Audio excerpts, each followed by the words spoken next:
right now it feels that there's a huge amount of pressure in terms of rising costs, from utility bills through to NI increases, through to national minimum wage that's gone up 2 or 3 times in the last year or so, and then all of those, add food inflation, just everything, like all those pressures come on, and there's only a certain point before it starts bursting. You've got to put those costs onto the menu. You've got to pass them on. But the problem is that everybody has also got less money in their pocket. So I think it's quite a nerve-wracking time. And you know as well as anybody else that hospitality operates as a passion as opposed to profit margins. Most hospitality places are very lucky if they make any profit, and particularly at the minute, most of them operate because it's an amazing thing to be doing. Yeah. So when those margins get squeezed, it becomes very, very difficult. And I think a lot of places are having to make some very serious business decisions in the next few months. I mean, you've obviously got 6, 7 places, I mean, depending on how you sort of break it down. But 1 2 Michelin star, 1 Michelin star, and then several others. But do they look after each other? Like... Yeah, we are constantly juggling cash flow and money between. So each one is set up as its own individual limited company, and they should operate on their own. But sometimes if if one has had a slightly shy month, then the other one that's done all right might have to be able to borrow intercompany loans that just get passed across to each other.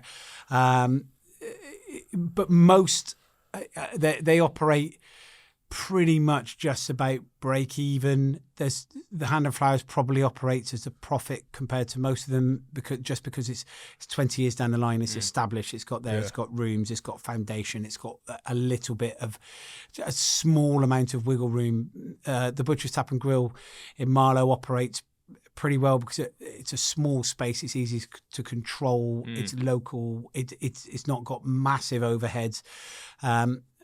But they all go through periods of, I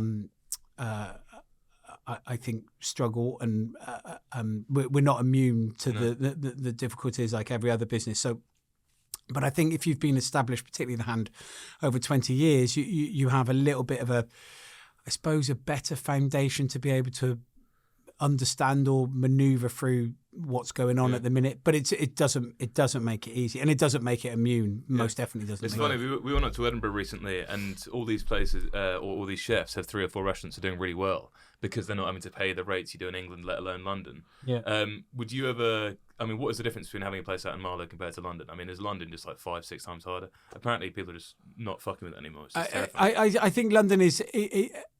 Everybody thinks London is easy. It's not. It's a very, very difficult space to make work in terms of costs are incredibly high. Your rent and your rates, are double if not treble, outside of Greater London, and then you have a huge amount of costs, and there's big staff issues in terms of I suppose skill set and work set that you're looking for. I think everybody's always looking for work, so.